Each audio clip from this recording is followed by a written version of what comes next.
So good evening to all. आप सभी का स्वागत है टारगेट एसके सर के स्पेशल सेशन में। और अभी हम कर रहे हैं कैप्सूल मैराथन बैच, और इसमें हम हर रोज आपको जो निश्चित टारगेट देते हैं ब्लूप्रिंट के हिसाब से उस पर हम डिस्कशन करते हैं। कई बार कई टॉपिक्स नहीं हो पाते हैं, कोई बात नहीं, उसे हमने जो सैटरडे संडे का एक्स्ट्रा टाइम रखा है हम उसमें कवर करेंगे, नहीं तो किसी और दिन करेंगे, बट वी विल कवर। आप लोगों से बस यही रिक्वेस्ट है कि सिलेबस बहुत ज़्यादा हो रहा है, बहुत ज़्यादा चीज़ों को करना है, लेकिन आपको करना ही पड़ेगा क्योंकि 25 तारीख तक का ये टारगेट है और आपका एग्जाम 3 तारीख को है, तो आपके पास समय ही नहीं। 25 तक तो हर चीज़ कंप्लीट ही करना है। तो अगर कोई चीज़ छूट जा रहा है छोड़ दीजिए। सैटरडे संडे का जो 2 दिन का आपका समय बचेगा उसमें अपनी छूटी हुई चीज़ों को करिएगा, लेकिन करना आपको सब है। हर वीक के टारगेट को संडे तक कंप्लीट करके ही नेक्स्ट वीक में जाना है, ये आप सभी से कहना था। एमएच अब्राहम में मैं कहूंगा कि वो एक ऐसी बुक है आपसे बार बार ज्यादा समय मांगती है, आप उसको कम समय दीजिए।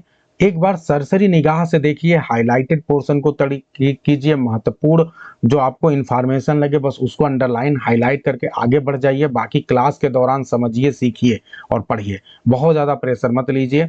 ग्रामर सेक्शन और वोकैब सेक्शन, ये दो सेक्शन ऐसा है जो मैं आपको बार बार कहूंगा, चिल्ला के कहूंगा, आपसे रिक्वेस्ट करूंगा कि प्लीज इसको ज्यादा समय दीजिए, क्योंकि ये सेक्शन ऐसा है जिसको बहुत प्रैक्टिस की जरूरत है। ठीक है, अगर इस सेक्शन में आपने अच्छी प्रैक्टिस नहीं की है तो आप एग्जाम में गलत कर सकते हैं। इसलिए वोकैबुलरी आपको समय देना ही है, वोकैब में मत भागिए, वोकैब में टाइम दीजिए, ग्रामर में टाइम दीजिए। ये दो सेक्शन आपसे ज्यादा समय मांग रहे हैं तो दीजिए, क्योंकि ये दो सेक्शन ऐसे हैं जो हर एग्जाम में आते हैं, ये बहुत महत्वपूर्ण है। और अगर यहाँ आपने पूरा पूरा सही कर दिया तो निश्चित तौर पे आपको जो है बहुत फायदा होगा, क्योंकि लिटरेचर और लिटरेरी टर्म्स तो हम बहुत ज्यादा डीपर लेवल पे कर रहे हैं, उसकी ज्यादा चिंता ही नहीं करनी है।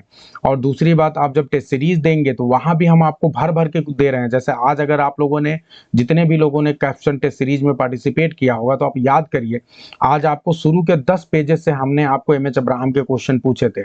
बहुत मजा आया होगा आप लोग को करते हुए, क्योंकि हमने वहां से डायरेक्ट क्वेश्चन पूछे, आपने किए। तो अगर आप पढ़े हैं तो बहुत आसानी से करेंगे, तो आपको बहुत अच्छा लगेगा। तो इसलिए प्लीज आप लोग बहुत ही सीरियसली चीजों को करिए और अच्छा ही होगा। बिल्कुल घबराने की, परेशान होने की जरूरत नहीं है। बस ये सोचिए कि हमें डेली टारगेट को पूरा करना है, चाहे हम थोड़ी स्पीड में ही पूरा करें, चाहे हमको थोड़ा कम ही समझ में आए। अपने आप को बहुत ज्यादा साइंटिस्ट नहीं बनाना है आपको कि नहीं भैया एक लाइन पढ़ लेंगे, जब वो लाइन हमको 100% हमारे दिमाग में घुस जाएगा तब हम जाके आगे बढ़ेंगे। इस तरह की सोच से आगे बढ़िए। अब आपका सोच एक नया मेथड आ गया है, जिस मेथड का नाम है skimming and skipping.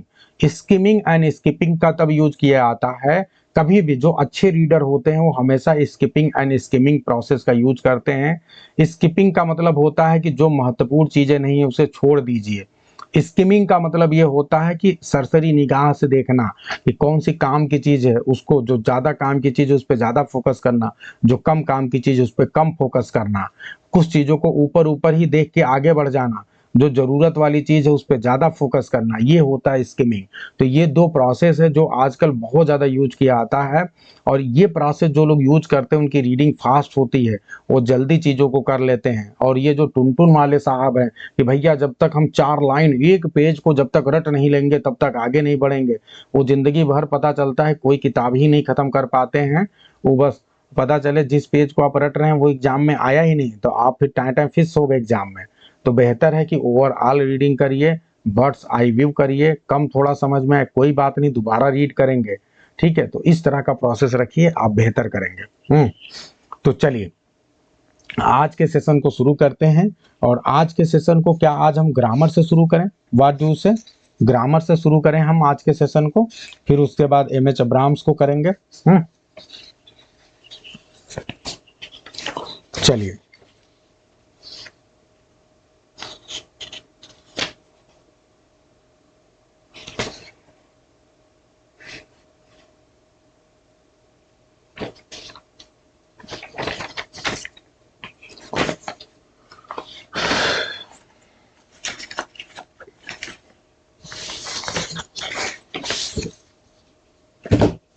let me join with my mobile.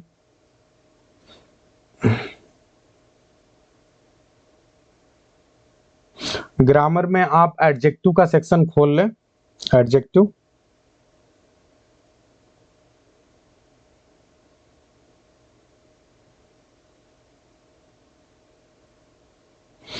आप सबसे ये बताना है कि आप में से कई लोग ऐसे थे जो लिंक के द्वारा भी टेस्ट को चाहते थे। तो आपके लिए अच्छी खबर है कि टेस्ट सीरीज लिंक के द्वारा भी मिलेगी, उसका लिंक भी रेडी हो गया है। तो जो लोग लिंक के द्वारा टेस्ट सीरीज को करना चाहते हैं वो लिंक के द्वारा भी कर सकते हैं। तो जो टेस्ट सीरीज वाले बैच में जुड़ेंगे कैप्स्टन में, उनको लिंक भी मिलेगा और साथ ही साथ उनको जो है वो भी मिलेगा, पीडीएफ भी मिलेगा, दोनों चीज मिलेगा। नहीं अंजलि जी, पीडीएफ तो शेयर कर ही रहे हैं, पीडीएफ आप सब लोग को मिल ही चुका है, तो पीडीएफ शेयर करेंगे ही, लिंक भी शेयर करेंगे। एक बार ऐसे साथी जो हमारे टेस्ट सीरीज में नहीं जुड़े हैं उनको एक बार हम टेस्ट सीरीज का एक झलक जरूर दिखला देना चाहते हैं, ताकि आप भी देख लें और जाने कि टेस्ट सीरीज जो है किस हिसाब से आपको कराया जा रहा है, क्या प्लान है। और 1 मिनट में बहुत जल्दी से आपको जो है yes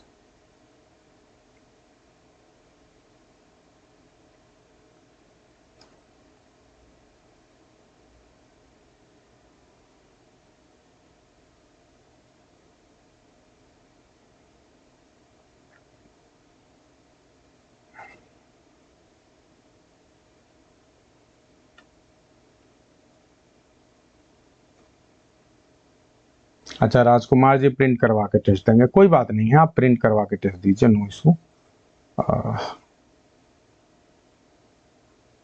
yes wait a minute.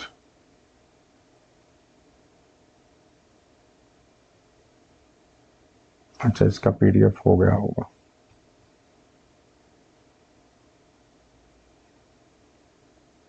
Yes सारे हमने फाइल खोल लिए हैं। तो एक बार आप लोग देख लें भाई, ये आप सभी के लिए आज का जो टेस्ट सीरीज था, बहुत ही बेहतरीन हमारी पीडीएफ हमने बहुत अच्छे से इसको डिजाइन कराया है। तो पीडीएफ हमारी बनती है तो बहुत प्यारी लगती है, सभी लोग देख के बताएं पीडीएफ कैसा लग रहा है, हाउ इज इट। और अगर आप देखें तो जो क्वेश्चंस हमने डाले हैं, ये क्वेश्चन जो है हमने बड़े अच्छे डाले हैं, जैसे which of the following writers has written waiting for Godot and endgame, जो कि थिएटर ऑफ एब्सर्ड का बहुत बेस्ट एग्जाम्पल माना जाता है। सैमुअल बकेट आंसर होगा इसका। एस्थेटिक आइडियोलॉजी जो टर्म है वो किसके द्वारा जो है अप्लाई किया गया है। इसी तरह से जो है कौन सा ऐसा राइटर है जो कि एब्सर्डिज्म एंड डायबोलिज्म में जो है कंबाइनिंग करता है। तो मतलब ये टफ क्वेश्चंस है, ये एम एच अब्राहम से, लेकिन ये बड़े महत्वपूर्ण क्वेश्चन है जो कि मतलब आप ऐसे तो पढ़ ही नहीं रहे हैं, लेकिन वहां से जो मेन चीज है वो निकाल कर हम लेकर आए हैं आपके लिए। तो ये कोशिश है यहाँ पे, और वो सारी चीजें यहाँ पे हमने डालने की कोशिश की है, ठीक है। और कुछ ऐसे टर्म जो कुछ ऐसे वर्क जो महत्वपूर्ण उसमें दिया गया है वो सब हमने इसमें लेने की कोशिश की है। एलिनेशन इफेक्ट जो टर्म है एग्जैक्टली इसको क्या बोलते हैं, हाँ किस रूप में इसको देखते हैं, तो वो सारी चीजें हमने यहाँ पे लिया है। फिलहाल आगे बढ़ते हैं और आपको दिखाते हैं। अच्छा वोकैबुलरी के भी क्वेश्चन, ग्रामर के भी क्वेश्चन, पंक्चुएशन के, सब कुछ एग्जाम के पैटर्न को फॉलो करने की कोशिश की गई है। इसका बकायदा हमने ब्लूप्रिंट शेयर किया था, उसी के आधार पे आपको कराया। अब हम आ जाते हैं आज के अपने ग्रामर के एक्सरसाइज पे। तो जल्दी से आप लोग एडजेक्टिव की एक्सरसाइज खोल सकते हैं, अगर आपके पास बुक है तो, और आप वहां पे भी करेक्शन अपने कर सकते हैं। तो चलिए देखिए, आप सभी के सामने जो है यहाँ पे एक्सरसाइज है, एक्सरसाइज ए, ये एडजेक्टिव का एक्सरसाइज है। तो चलिए देखते हैं भाई, जल्दी से आप लोग जवाब देंगे। सबसे पहला क्वेश्चन आप सभी के सामने स्क्रीन पे है और आप लोग बताएंगे कि क्या यहाँ पे राइट आंसर होगा, क्या गड़बड़ी है, क्या गड़बड़ी है जिसे हम सही कर लें तो सही हो जाए मामला।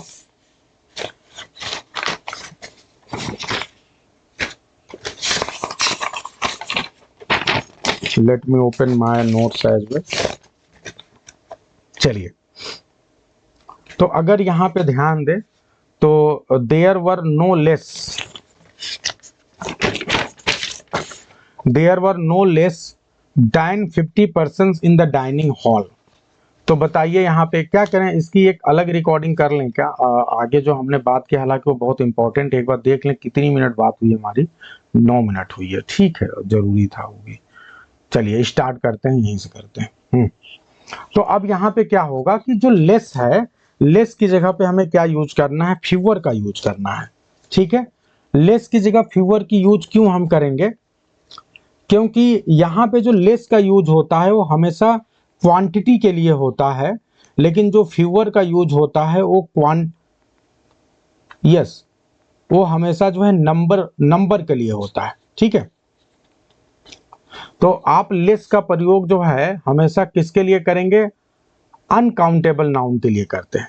ठीक है, ये मतलब है। तो एक तो ये ध्यान देना। हाँ, अब बहुत अच्छा प्रश्न पूछा विजय लक्ष्मी ने कि सर फ्यू क्यों नहीं यूज होगा।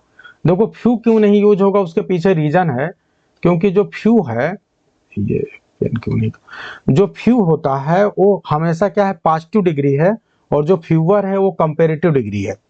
इसी तरह से लेस जो है ये कंपेरेटिव डिग्री है, और यही वजह है कि लेस का जो दूसरा काउंटर पार्ट है वो है फ्यूअर, तो इसीलिए आपको यहाँ पे फ्यूअर करना पड़ेगा। ठीक है, oh I am not able to write, भाई लिखने दो यार।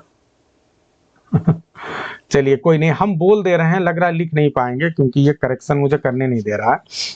चलिए आगे बढ़ते हैं, नेक्स्ट देखते हैं। Few remarks that he made were offensive to my brother. तो एकदम क्लियर है भाई, इस वाले क्वेश्चन में लेस का प्रयोग आप करते हैं अनकाउंटेबल नाउन्स के लिए। ठीक है, और फ्यू का प्रयोग करते हैं आप काउंटेबल के लिए। तो ये बात हमेशा अपने दिमाग में रखना है। आगे बढ़ते हैं, few remarks that he made. अब बताओ वो फ्यू सही है क्या। पहली बात आप लोग ध्यान रखिए कि फ्यू हमेशा निगेटिव सेंस देता है।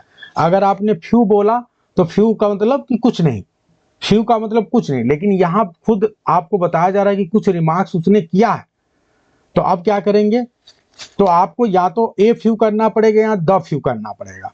अब ए फ्यू और द फ्यू में कंफ्यूजन नहीं होना चाहिए। आप ए फ्यू का प्रयोग कब करते हैं और द फ्यू का कब करते हैं, दोनों का मतलब सेम होता है। ए फ्यू का जो मतलब है वही द फ्यू का मतलब है, लेकिन द फ्यू में अंतर ये आता है कि उतना जितना सब कुछ।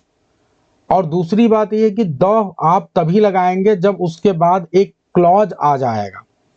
ठीक है, अक्सर इसका सबसे बड़ा पहचान होता है क्लॉज, क्योंकि क्लॉज उसको स्पेसिफिक भी बनाता है। ठीक है, तो अब यहां पे ध्यान दें, यहां पे ऑफ फ्यू की बजाय क्या हो जाएगा, the few. The few remarks that he made. Yes, अब आगे बढ़ते नेक्स्ट क्वेश्चन। क्वेश्चन नंबर 3 क्या कहता है अभी देख लेते हैं।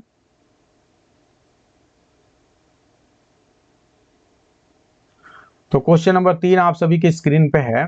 It is a worth seeing movie and you must not miss it. तो ये वर्थ सीइंग होगा, जल्दी से बताएं क्या ये सही है, जल्दी बताएं, इज इट राइट। तो क्या करें हम यहां पे, हाँ, it is a movie worth seeing.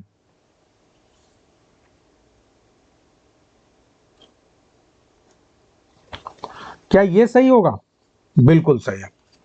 तो आप ध्यान दें, यहां पे क्या होगा, it is a movie worth seeing. ठीक है, तो वर्थ सीइंग में कोई दिक्कत नहीं है, लेकिन मूवी पहले आएगा। ठीक है, ये ध्यान दें, क्योंकि ऐसा इसलिए है क्योंकि जो वर्थ सीइंग है वो हमेशा जो है, जो नाउन होता है उसके बाद आता है, हमेशा अपने दिमाग में बैठा लीजिए।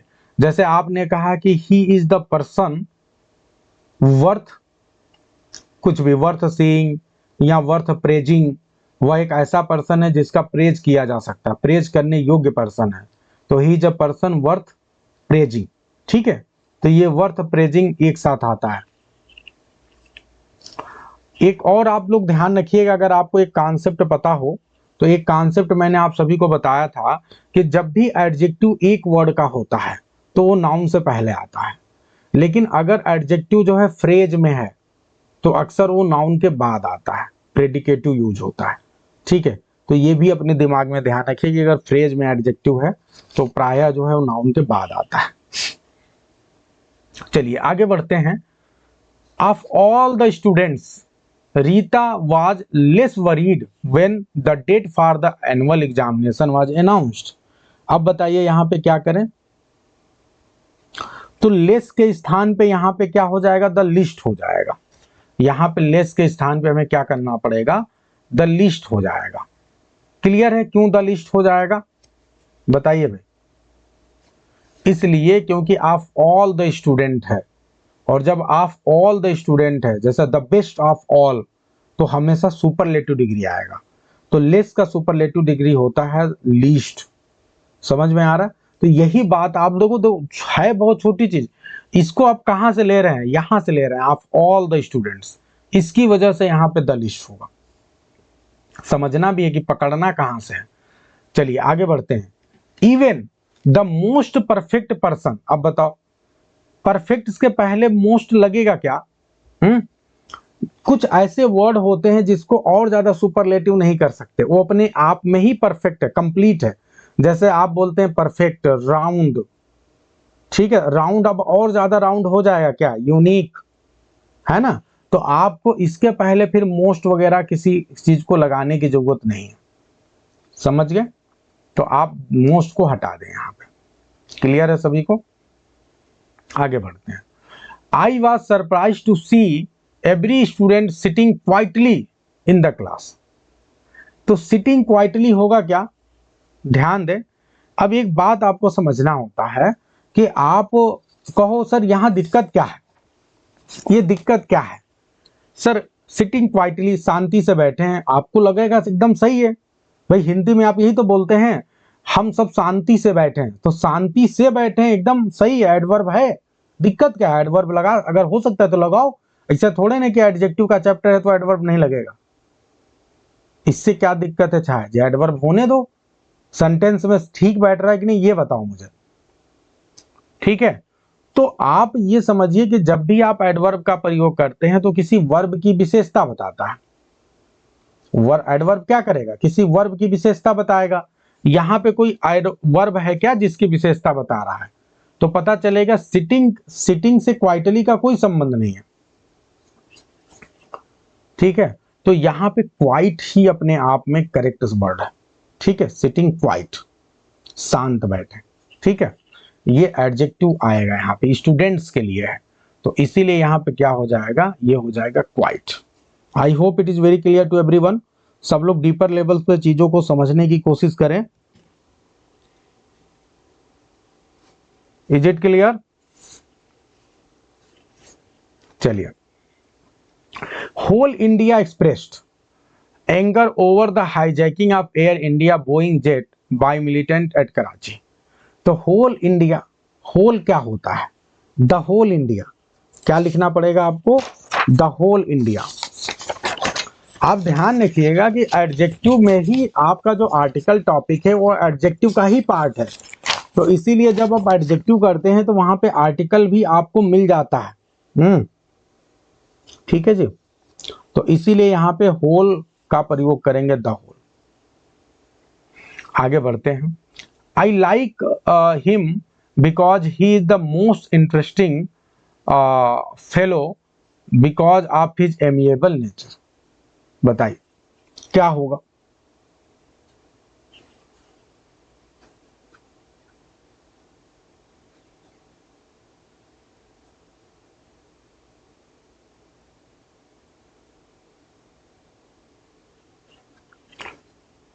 जल्दी से आप लोग बताएंगे।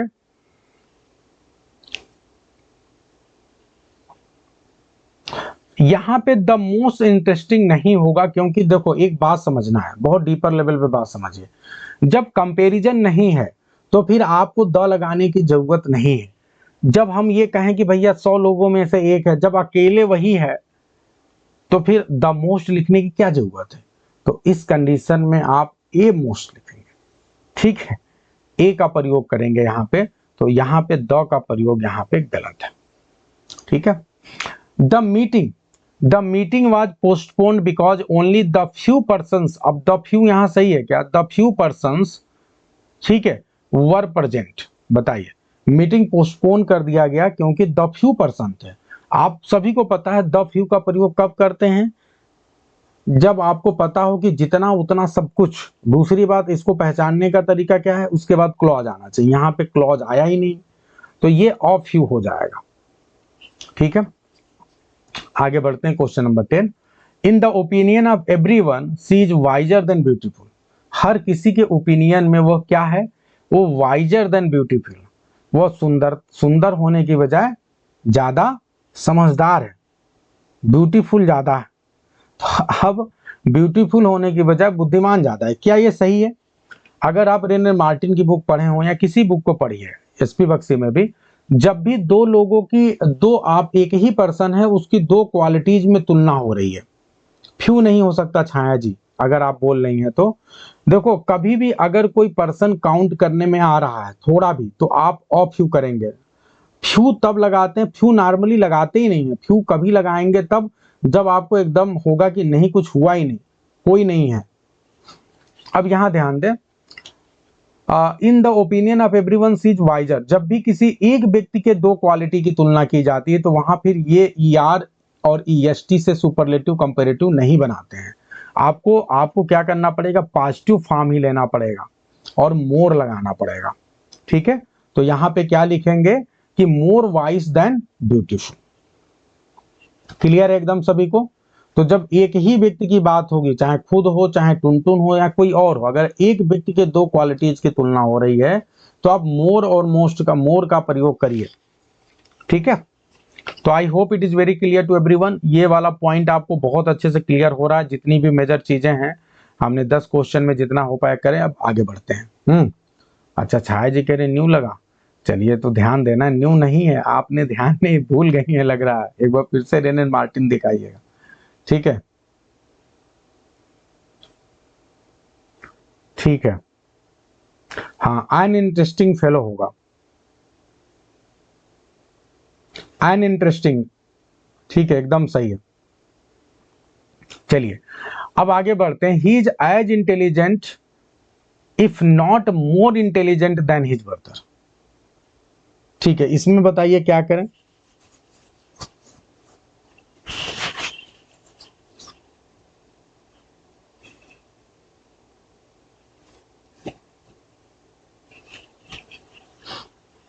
तो आप सभी को पता है कई बार क्या होता है, एक ही सेंटेंस में दो प्रकार के कंपैरिजन होते हैं, लेकिन जब दो कंपैरिजन होंगे तो दोनों कंप्लीट करिए ना, आधा क्यों छोड़ रहे हैं? तो he is as intelligent as, ठीक है, यहां पे एज लगाना पड़ेगा, तो ये यहां पे मिस्टेक है। ठीक है, बस और कोई दिक्कत नहीं है, एकदम सही है बाकी चीजें। अगर ज्यादा नहीं है तो कम से कम उतना तो है ही जितना है वो। ठीक है जी, एकदम क्लियरली समझ में आ रहा है। तो जब इस तरह से आए आपको, तो आप पहले वाले देखो, ये वाला एकदम सही है, मोर इंटेलिजेंट देन, तो ये तो कंप्लीट है। आपको यहाँ पे एज इंटेलिजेंट से बात नहीं बननी, तो एज लगाना पड़ेगा। She is better than any girl that studies in our class. अब बताइए, she is better than any girl, क्या दिक्कत है? बहुत अच्छा जी। She is better than any, कोई वर्ड नहीं होता, एनी अदर गर्ल होता है, तो she is better than any other girl. ठीक है, बहुत सही, आगे बढ़ते हैं। बहुत सही आप लोग कर रहे हैं। The latest chapter of the novel is the most comprehensive of all chapters in the book. अब वास्तव में लेटेस्ट चैप्टर कोई नहीं होता है, किसी बुक में कोई लेटेस्ट होता है क्या? लेटेस्ट तो न्यूज होता है।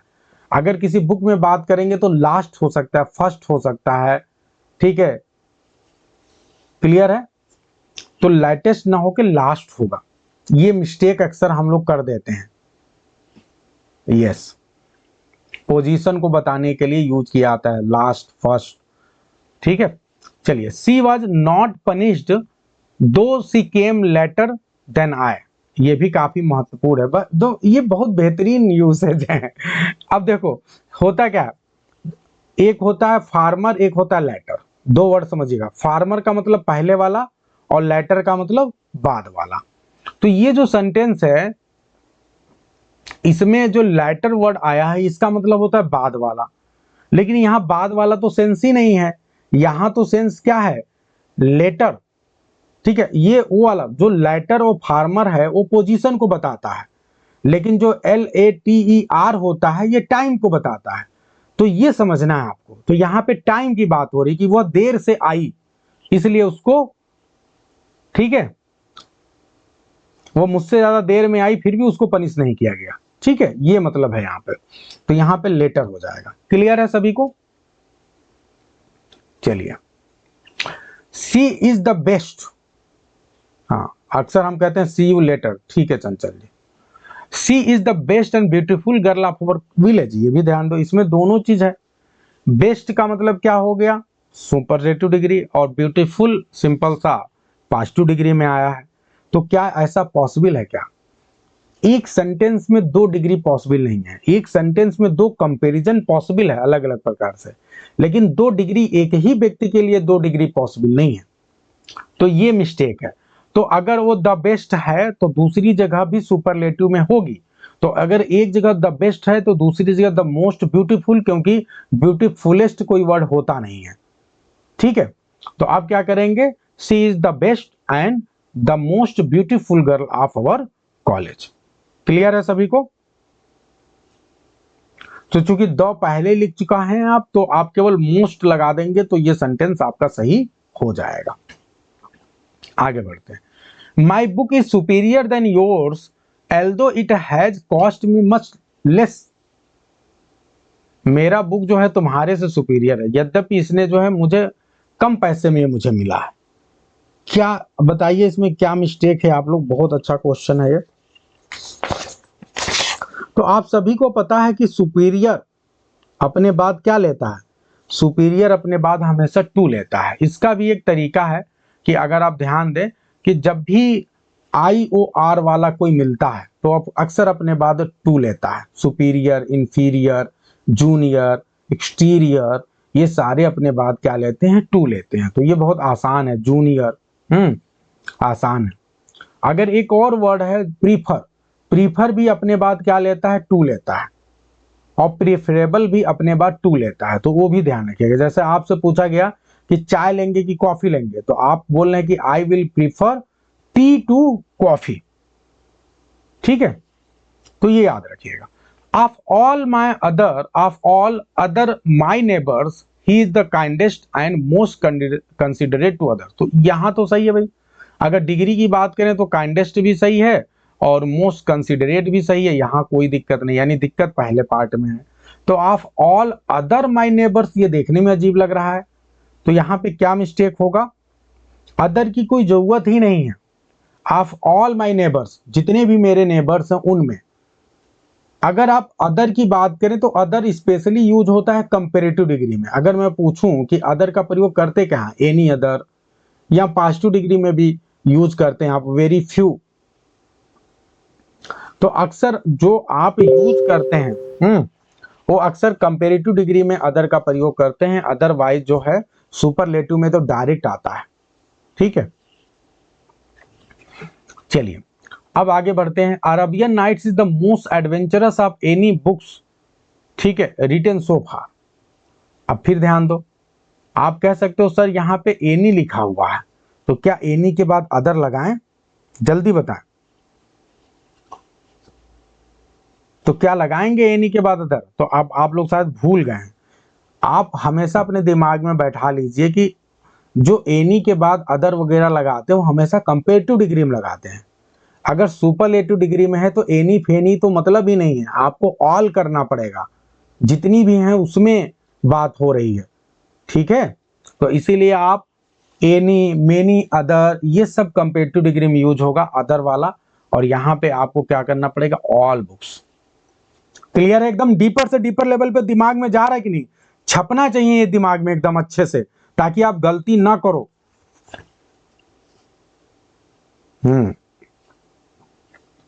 चलिए आगे बढ़ते हैं। अगर देखें तो ग्रामेटिकल व्यू से तो अरेबियन नाइट्स, ठीक है, अगर कोई बहुत इस तरह की बुक होती है जो फेमस होती है तो वो अपने पहले द भी लेती है, ठीक है, लेकिन ठीक इसको छोड़ दीजिए अभी। The works of Shakespeare are more famous than any other English dramatist, तो अब बताओ ये क्या सही है, क्या ये सही है? तो आप कहोगे अच्छा देखो, अब नीति कह रही आल लगा दो। आल कैसे लगाते भैया? आल तब लगाएंगे जब सुपरलेटिव होगा। यहाँ पे कंपेरेटिव डिग्री है तो कोई दिक्कत है नहीं। अब ध्यान दें आप, यानी वर्क्स का मतलब क्या हो गया, वर्क्स यहाँ पे क्रिएशन के लिए, जब क्रिएशन होगा तो क्रिएशन में कोई दिक्कत नहीं है। तो works of Shakespeare are more famous than any other English dramatist. इसका मतलब समझिए, ये कह रहा है कि जो शेक्सपियर के जितने भी क्रिएशन है, जितने भी वर्क्स हैं, वो जो दूसरे इंग्लिश ड्रामाटिस्ट हैं उनसे उनसे ज्यादा फेमस है। तो भाई ड्रामाटिस्ट से ज्यादा फेमस हैं कि उनके वर्क से ज्यादा फेमस है?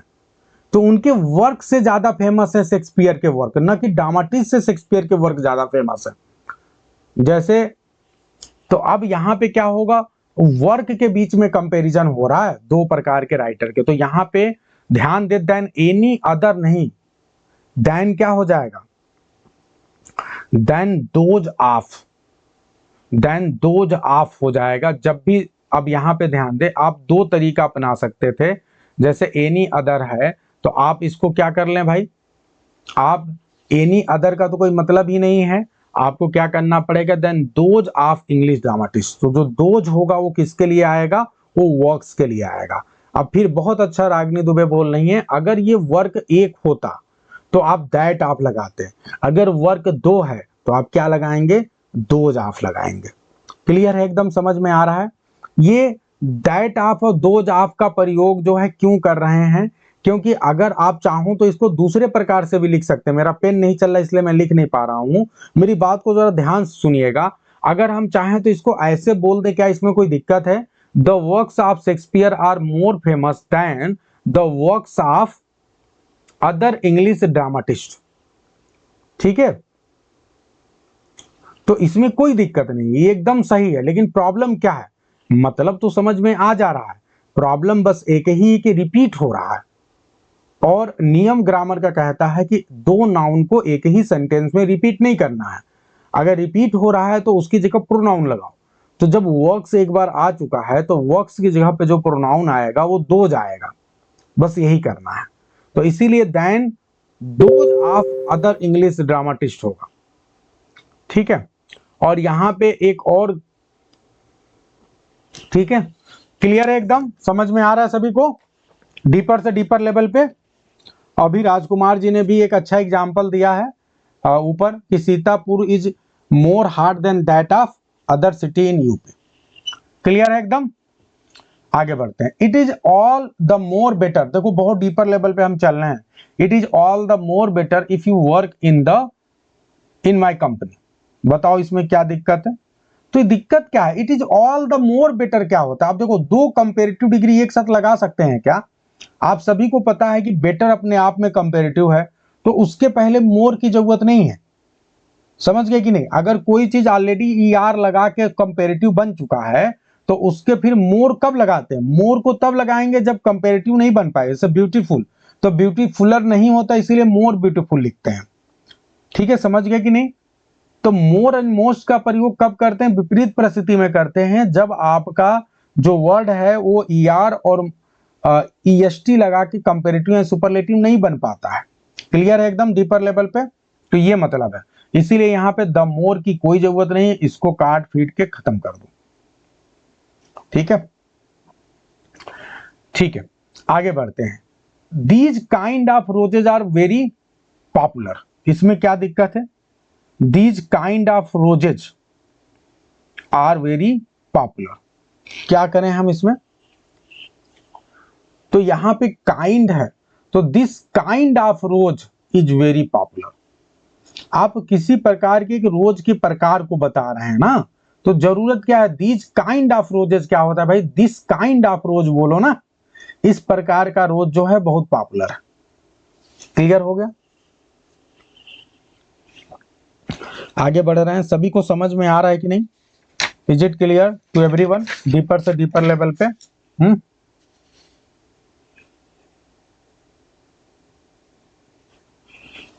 चलिए अब आगे बढ़ते हैं। He doesn't need your help because he is too intelligent, उसे तुम्हारे हेल्प की जरूरत नहीं है क्योंकि वो बहुत ज्यादा इंटेलिजेंट है। आप बताओ, ही doesn't need your help because he is too intelligent. तो यहां पे टू का प्रयोग करेंगे क्या, एक्चुअली टू हमेशा निगेटिव सेंस देता है, टी डबल ओ।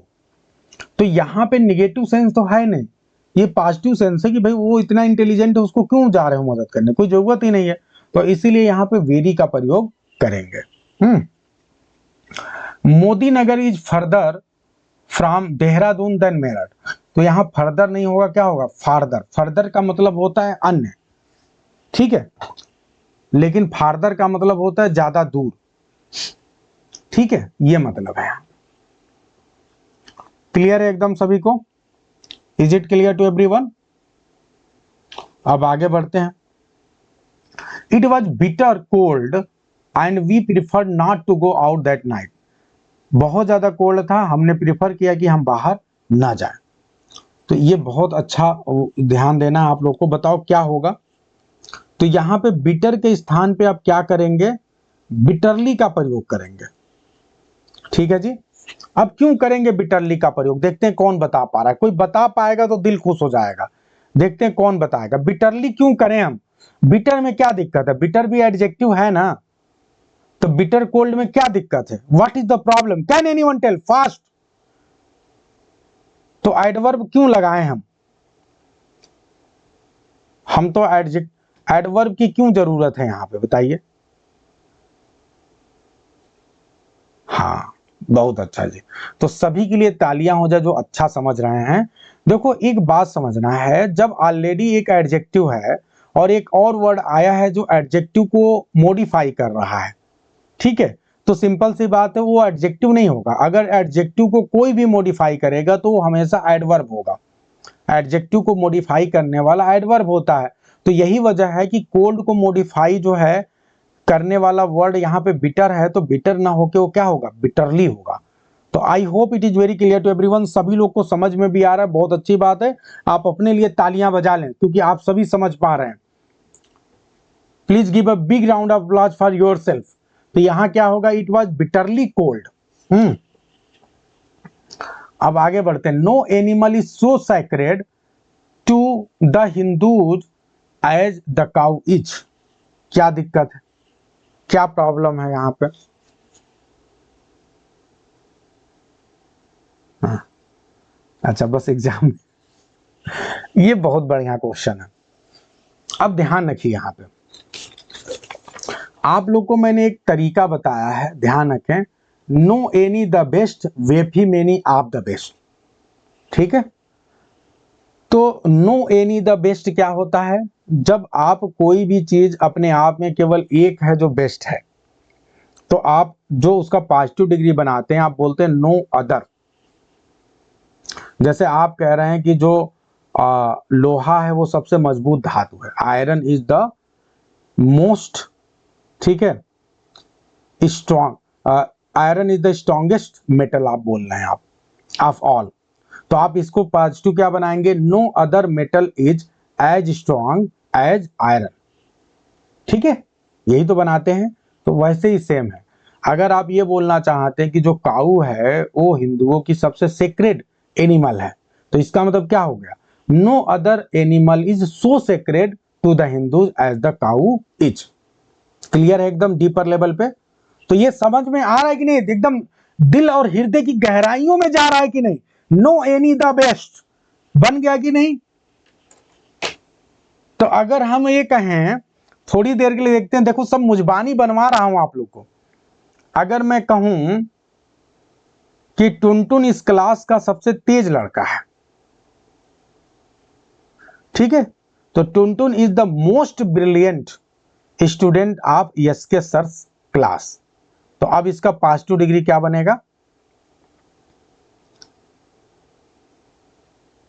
अच्छा मान लो लड़की है टुनटुन, चलो लड़की है, टुनटुन जो है इस क्लास की सबसे तेज लड़की है, तो क्या होगा, नो अदर क्या होता है, no other girl is as intelligent या सो इंटेलिजेंट एज टुनटुन। यहां आप ऐसे क्या लिखोगे, no other student, no other girl of SK sir's class is as intelligent as Tuntun. Clear है एकदम, सबको समझ में आ रहा है? और इसका कंपेरेटिव क्या बनेगा, Tuntun is more intelligent then any other student of the class. Comparative क्या बनेगा, Tuntun is more intelligent then any other student of the class. Clear है, समझ में आ रहा है कि नहीं सबको? डीपर से डीपर लेवल पे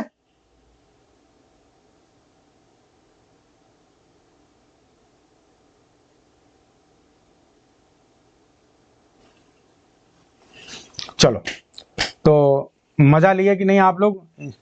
एंजॉय किया आप लोगों ने? अच्छा लगा भाई? Is it clear to everyone? Deeper से डीपर लेवल पे हृदय की गहराइयों में गया ये।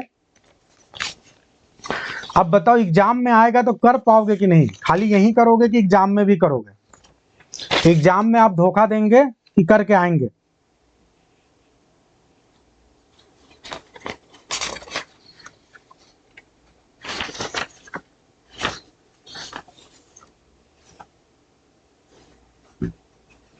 चलो जी, चलो जी, बहुत बढ़िया कर रहे हैं आप लोग।